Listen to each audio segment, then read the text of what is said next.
I'm Tommy Salmons. This is year zero. It is September 12th, 2019. This is 18-year anniversary of year zero in the United States. Not the podcast. I've only been podcasting a year and 1 week, actually. First episodes dropped on September 4th, 2018. Who'da thunk it? I've stumbled my way through a year of this. And those of you who have been listening for a year, I thank you. And those of you who have been listening for a week, I thank you. I hope I'm getting better. I hope that the information you are getting is informative in some way. I hope at least I pose some questions that make you think about what's going on, because that's what I'm all about. But what led up to the attacks on September 11th, 2001? From everything I can gather, reading Scott Horton's book, Fool's Errand, looking back at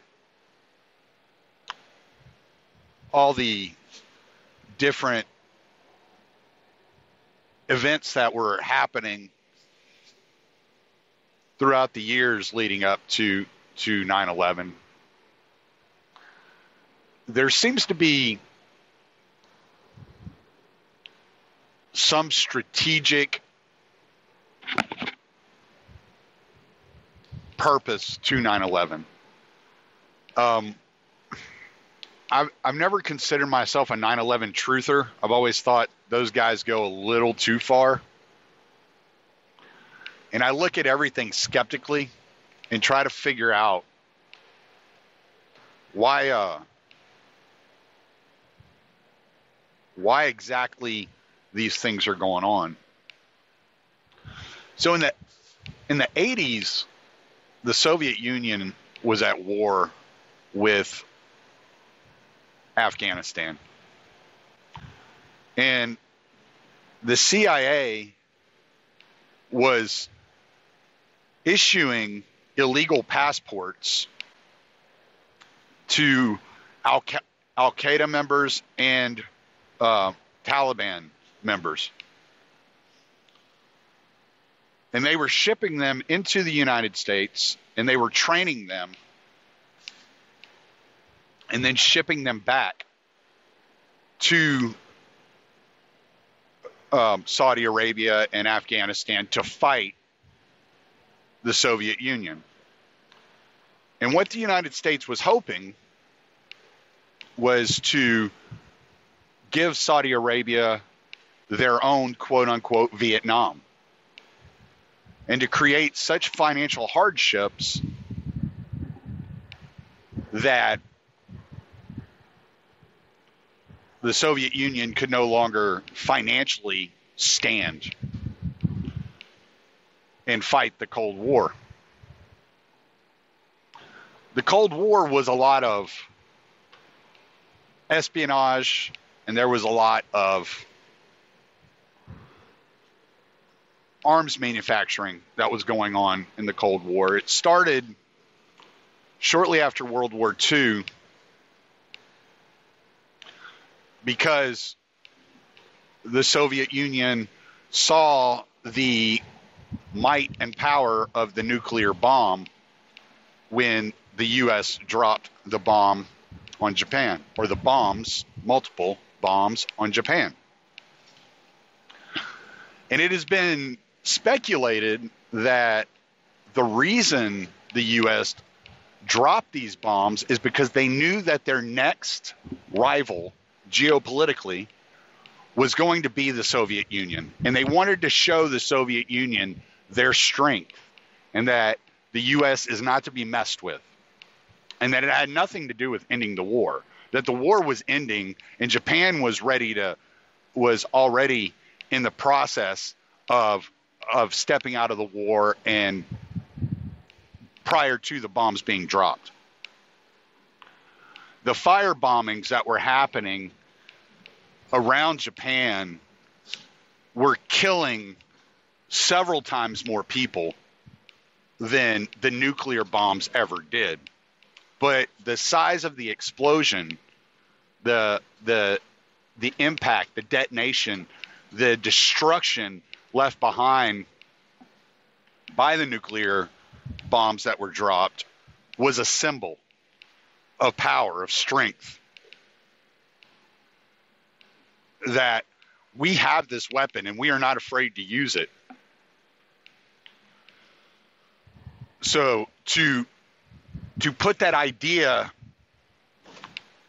in the minds of the political elite of the Soviet Union, so that they would not further pursue expansion throughout Europe. And then after the detonation of these bombs and after the war ended, the Soviet Union actively engaged in espionage to steal the science in order to create their own bombs, which they did successfully at some point in time. I think it took them, I think it was in the 50s before they were able to develop nuclear technology of that destruction level. And that led into the more tense parts of the Cold War. You had the Cuban Missile Crisis, and things of that nature. There's a story of a Soviet officer that stopped a potential nuclear launch on the United States. Their satellites had picked up something, don't know what it was, but their satellites picked up something that they read as a nuclear warhead coming towards Moscow.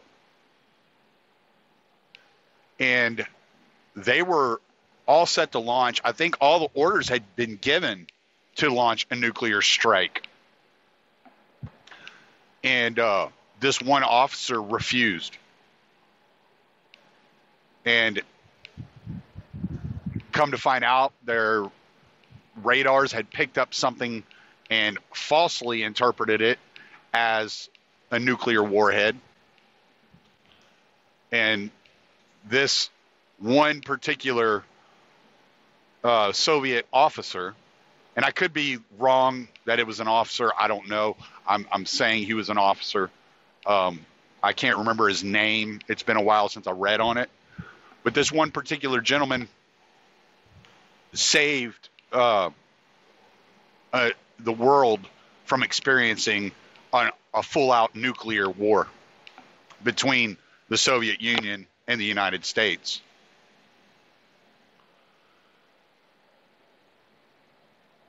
The Carter and the Reagan doctrines, when it came to fighting the Soviet Union in the Cold War, was to bankrupt them and to ramp up the arms race. And Eisenhower had warned of this, that when you start giving these arm manufacturers, you start depending so much on these arm manufacturers, the military-industrial complex, so to speak, when you begin to really depend on them economically, it's really hard to turn away from that, because it's a proven system of economic growth, that you're producing these arms and you're selling them around the world and increasing the GDP locally or in the country. So Reagan, as he ramped this up and was training Al-Qaeda and training the Taliban and They were illegally moving these quote unquote terrorists in and out of the country and training them on CIA bases, what they call the farm. Many of them spent time there. They were doing it to defeat the communists. The problem is it never stopped. Michael Springman wrote a book called Visas for Al-Qaeda. And he was in Jeddah, Saudi Arabia, between 1987 and 1989. And it was his job within the State Department to issue visas.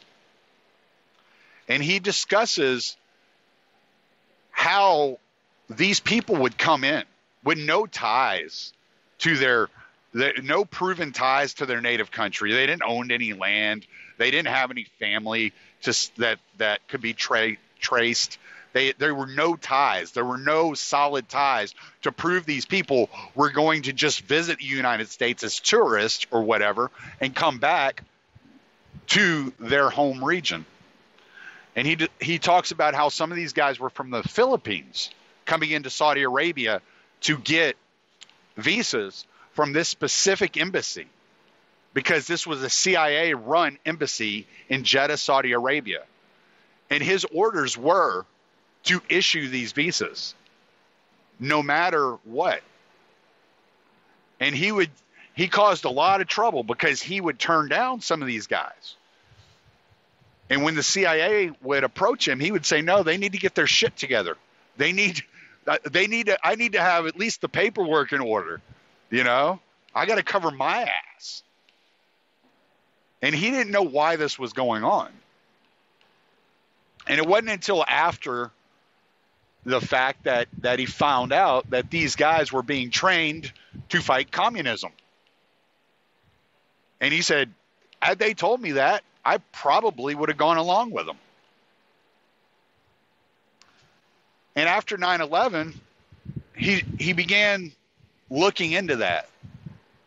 And he found out that this practice was continuing. It was still going on. In 2002, 2003, 2004, this was still going on out of the same embassy. In that nearly everyone, I think it was all of the hijackers except for one, received their visas from this specific embassy.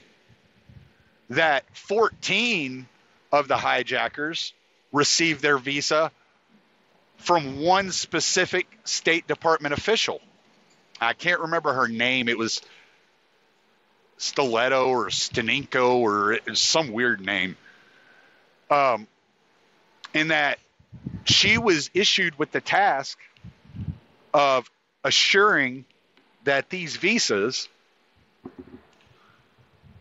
were issued properly, and these men gained access to the United States.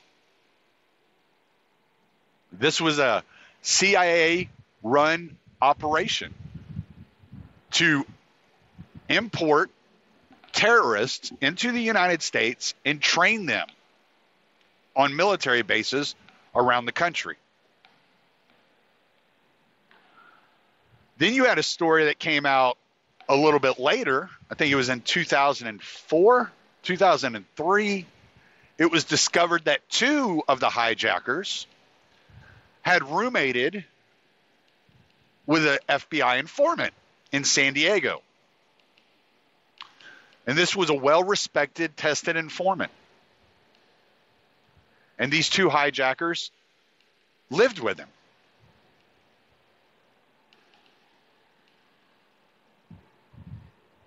Then you had the stories of all the Israeli intelligence cells, I think there was over 23 if I'm not mistaken, that were discovered throughout the United States in the weeks leading up to 9/11. And they were being broken up. So when you look at these things and then you hear stories like that of Mr. Jenkins, Barry Jenkins, I think it was his name. I'm horrible with names, guys. I can barely remember my own name half the time. I'm lucky if I get it right. I think his name was Barry Jenkins, and he was in World Trade Center 7, and he was talking about all the explosions that were taking place throughout Tower 7, the building that collapsed that was never hit by a plane. You can see why people don't buy the narrative. You can wade through the facts of the case. You can wade through the janitor's testimony of explosions in the elevators and coming from the basement.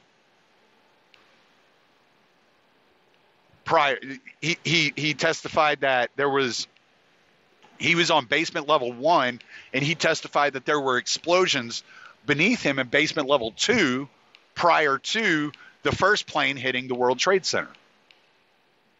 So you can understand how the distrust creates more conspiracy. You can think back to the Warren report and how much of a crock of shit that Warren report was, and how Kennedy had created such enemies within the CIA, within the federal government, in the banking community, in the mafia, in Cuba, in Russia, in the State Department, and how all of these entities had reason to want Kennedy dead. And you can see how these conspiracies come together. You can see that the CIA comes out with documents that says if people don't believe the narrative, that our narrative on what happened, despite whether it's true or not, if these people do not believe this narrative, then we are going to label them conspiracy theorists and demonize them as being kooky conspiracy theorists that are crazy and paranoid and probably belong in a mental hospital. And during World War II, these people would have been locked up in a mental hospital. They would have been locked up in prison for being dissidents. If you talk about the evils that took place in World War II, the concentration camps of locking up the Japanese in internment camps during World War II, you're a conspiracy theorist. But these are things that are proven to have happened. And so it seems to me, it's my understanding and my thought process is that these guys, whether it's the Church Commission, the Rockefeller Commission, the Warren Commission, the 9/11 Commission, whoever these people are at this time, it is their job to hide truth and insert conspiracy narratives that push people off to the fringes of society. I remember there was a video. There was a gentleman from the 9/11 Commission named Bob Kerrey. I think he was a senator. And there's a video of him talking to a 9/11 truther. It's a short video. It's about a minute and a half long. And he tells that the guy approaches him, the 9/11 truther approaches him, and he tells him, "We know that the Pentagon continuously lied to the 9/11 Commission, and y'all are aware of this. You've reported on this. And we want to know, when are we going to get to the bottom of this?" And Bob Kerrey says, "Well, we're never going to get to the bottom of this. It's never going to happen." And the kid says, "Well, if we never get to the bottom of it, the country is lost forever. Because truth and transparency is key in liberty and in freedom and in having a just and legitimate government. And Bob Kerrey said, it's a 30-year conspiracy. You're not going to find the end to it. We can't have that discussion here. We don't have the time. Now, was 9/11 a 30-year-old conspiracy, as Bob Kerrey claims? I don't know. Possibly. Or was he referring to 9/11 being blowback for the foreign policy of the United States over the last 30 years? I think that's more believable. If you look at the charges that bin Laden made against the United States, he discusses the invasions. He discusses the bombings of the Middle East. He discusses the existence of military bases in Saudi Arabia and the military operations that were taking place from these bases. He discusses the funding of Saudi Arabia like we see in the Yemeni war at the moment. And then he discusses how he wants to draw the United States into a war of attrition in Afghanistan, a nation that's never been conquered. Since the 4th century, the Pashtun people have been fighting off foreign invaders and oppressors. They don't want to be occupied. They don't want a foreign power dictating how they live. They want their sovereignty and their freedom. No matter if you think our way of life is better, no matter if you think that the United States, quote unquote, the Western culture is better, they don't want it. They want their own traditions. They want their own land. They want their own way of life. And you can call them barbarians, and you can call them Stone Age, and you could call them a bunch of fucking barefoot goat farmers. They don't care. They want to live their life. They want to be left alone. And so they fight. And they have never been defeated. They have never been conquered because they are fighting for their lives. They are training up generation after generation after generation of warriors to continue to fight for their own land, their own nation, their own country. They have employed the Taliban, created the Taliban, formed the Taliban in order to govern their own areas of Afghanistan. They don't want to be under the Afghan government. They don't want the Afghan government to be centralized. They are tribal, and they wish to operate in their tribes traditionally and as they see fit. Not as the U.S. sees fit, not as Saudi Arabia sees fit, not as Israel sees fit, not as the CIA sees fit, not as the Afghan government sees fit. How they see fit in their own traditions, their own cultures. In a much, much older society than we could ever imagine existing here in the U.S.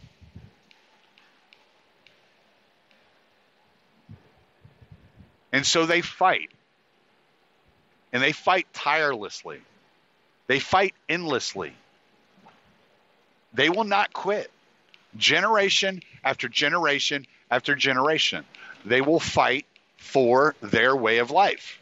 Whether you call it anarchy or freedom or liberty or barbaric, it doesn't matter. It's what they want. And no amount of bombs, or oppression or murder is going to stop them.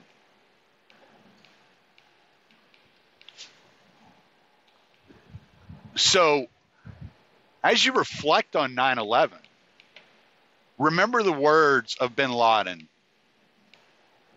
as he was excited about the election of George W. Bush, because he knew that was the kind of hot-headed, bloodthirsty, gotta flex my muscles to prove I'm a man type president that he wanted in office in order to draw the United States into a war of attrition that would eventually bankrupt the U.S. He was extremely happy with this. And though he is dead, he is still winning the war. He is getting what he wants. And Trump had the right idea whenever he went to the table with no preconceived notions. He said, y'all don't have to make any concessions. Let's just sit down and talk. And the mainstream media goes nuts. Oh, he's weak. He's weak. This is horrible. This is bad. Al-Qaeda is going to pop back up and start flying planes into buildings again. Oh, my goodness. And what they never talk about is how the Taliban despised Al-Qaeda. How the Taliban was more than happy in 2001 to hand over bin Laden and Al-Qaeda to the United States. But Bush rejected that notion. He insisted on war. The American people demanded war because it wasn't about what was good for the country. It was about re-election. It was about popularity.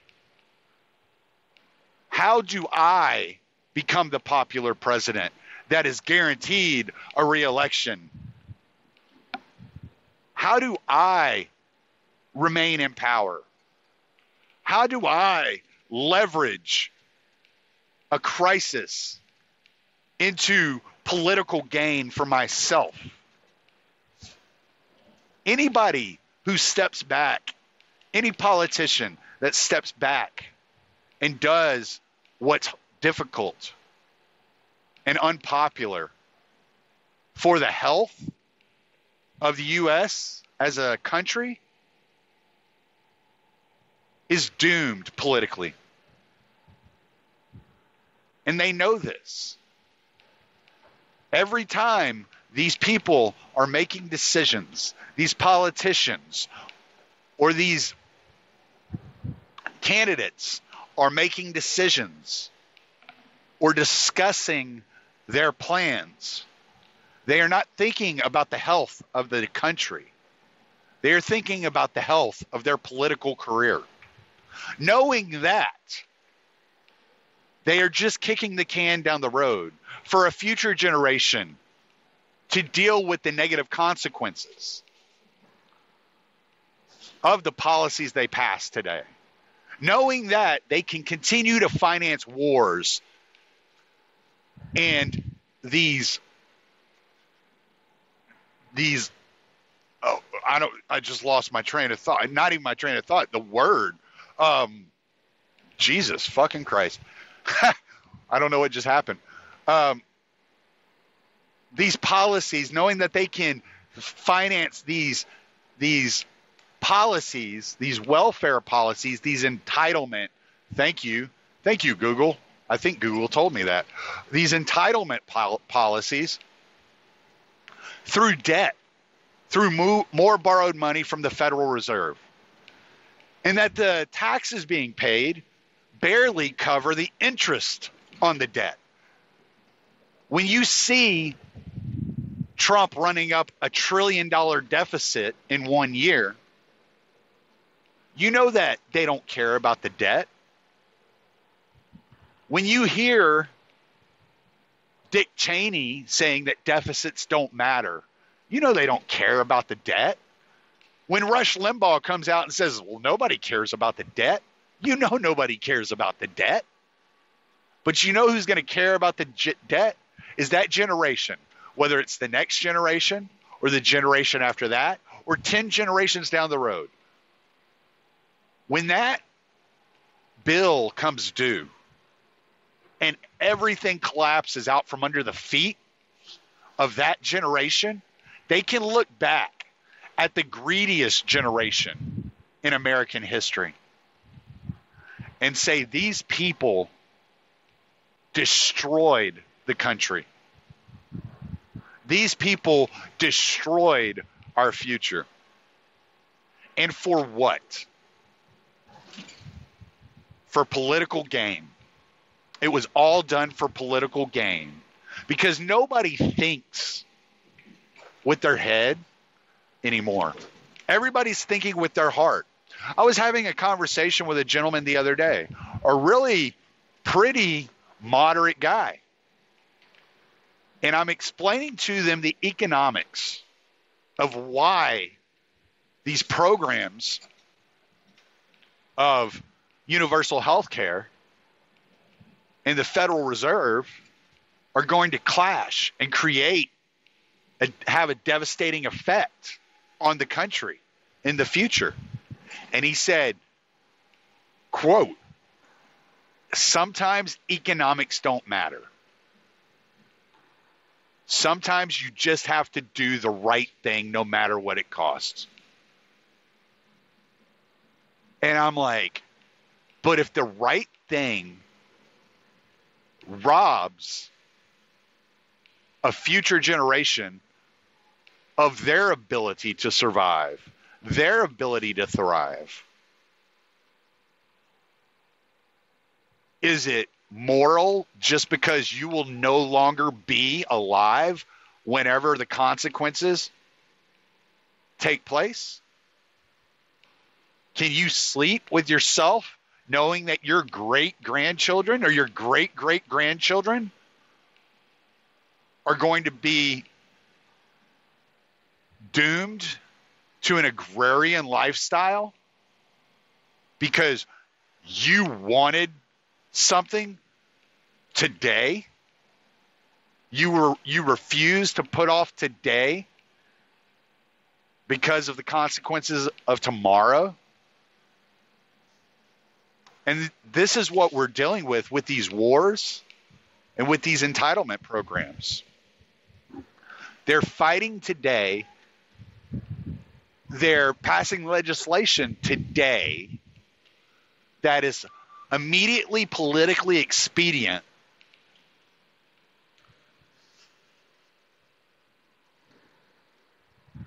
at the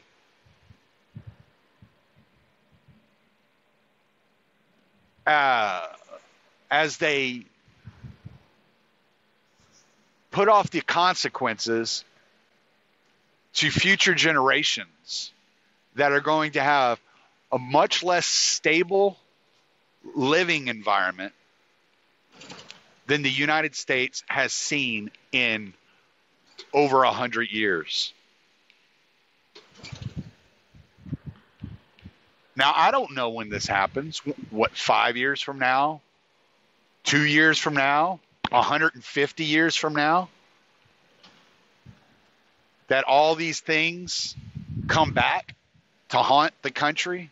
That all these negative consequences come through and destroy multiple generations? Because the generation of today is greedy. Because the generation of today has no ethic on what is just for the future of their family, let alone the future of the country. And that's what this war is. This war in Afghanistan that has been raging for nearly 18 years is a politically expedient money pit that will eventually lead to the bankruptcy of the United States. And that is exactly what bin Laden wanted. He didn't think blowing up the World Trade Center was going to destroy the United States economy. He didn't think killing 3,000 people was going to defeat the United States. What he knew was that the United States, once drawn in to a war of attrition, would not stop until they were bankrupt or were able to claim victory. And he also knew that no empire has ever been able to claim victory over the Pashtuns. That's my 9/11 one-year anniversary episode. I hope you enjoyed it. I hope you got something out of it. Talk to y'all next week. I'm Tommy Salmons. Late.